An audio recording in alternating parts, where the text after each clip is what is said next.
Bonjour à tous, je suis Bertrand Adjik, zootechnicien, spécialiste en nutrition animale.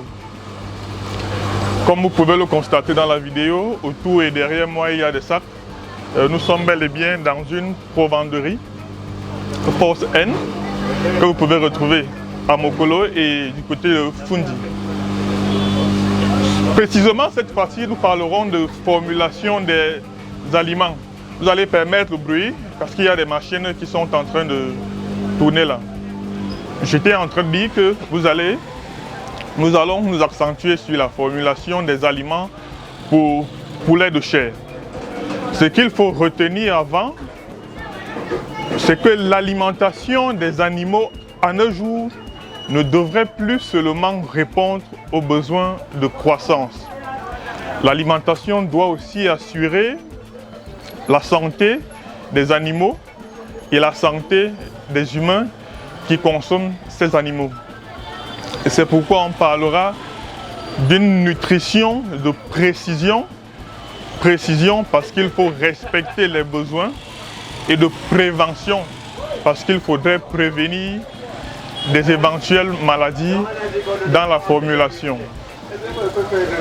Alors, il revient donc au formulateur que vous êtes ou que vous seriez, après avoir écouté cette vidéo et la formation, d'adapter continuellement les matières premières disponibles dans votre localité aux besoins des animaux. C'est donc un exercice lourd de conséquences parce que l'aliment que vous allez formuler garantit l'échec ou le succès de votre banque. Il vous faut donc une connaissance fine et précise sur les questions alimentaires. Pas besoin de rappeler que l'alimentation à elle seule, c'est 70% des dépenses de votre élevage. Vous comprenez donc pourquoi à tous les niveaux il faut être strict et minutieux. Alors au cours de cette formation, vous auriez l'occasion ou l'opportunité de formuler votre propre aliment en fonction des matières premières disponibles dans votre localité et en tenant compte des facteurs nutritionnels de ces matières premières. Nous allons commencer par donner l'objectif de la formulation d'aliments. Les objectifs vont souvent être doubles, mais tout dépend du promoteur de la ferme. Pourquoi formulez-vous? Quel est l'objectif de votre élevage? Souhaitez-vous avoir des poulets de 2 kg en 30 jours ou de 2 kg en 45 jours? C'est en fonction de cet objectif que vous allez formuler votre aliment. Après les objectifs, nous allons donc entrer proprement dans la formulation. Ça serait le module 1. Il faut comprendre la formulation.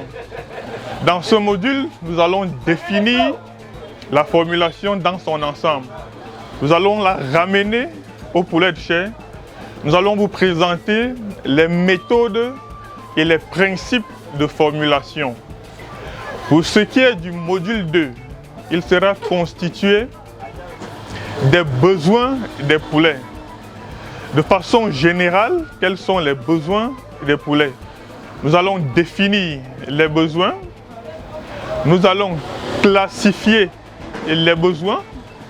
Et puis nous allons nous accentuer sur les normes des besoins de poulet en fonction de leur âge. Au module 3, nous allons mettre l'accent sur les caractéristiques des matières premières. Nous allons répertorier un ensemble de plus de 50 matières premières, sachant que dans votre localité, vous en trouverez une dizaine afin de formuler facilement votre aliment. Dans ce module, nous insisterons sur les caractéristiques brammatologiques des matières premières. Est-ce que ces matières premières ont un facteur antinutritionnel? quelle est la limite de leur utilisation et pourquoi il ne faudrait pas dépasser un certain seuil. Le module suivant, nous allons toucher la formulation proprement dite. Ça sera une étape pratique. Tout va se passer avec un logiciel. Donc, nous allons vous présenter le logiciel de formulation. Nous allons vous expliquer comment est-ce qu'il fonctionne et surtout comment est-ce que vous allez l'utiliser. À la fin donc, l'avant-dernier module, nous allons formuler ensemble un aliment. C'est-à-dire avant de vous rendre à la provenderie, qu'est-ce que vous avez fait? Comment est-ce qu'on formule un aliment?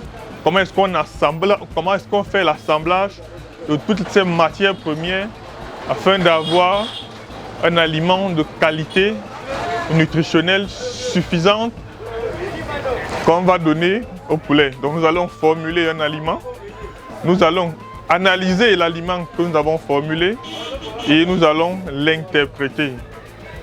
Pour conclure dans la formation, nous allons revenir sur l'indice de consommation. Je tiens à rappeler que chez les poulets, l'indice de consommation, c'est simplement la quantité d'aliments qu'un sujet doit consommer pour produire 1 kg de viande ou alors 1 kg de chair. Pourquoi est-ce qu'il est important de réduire l'indice de consommation?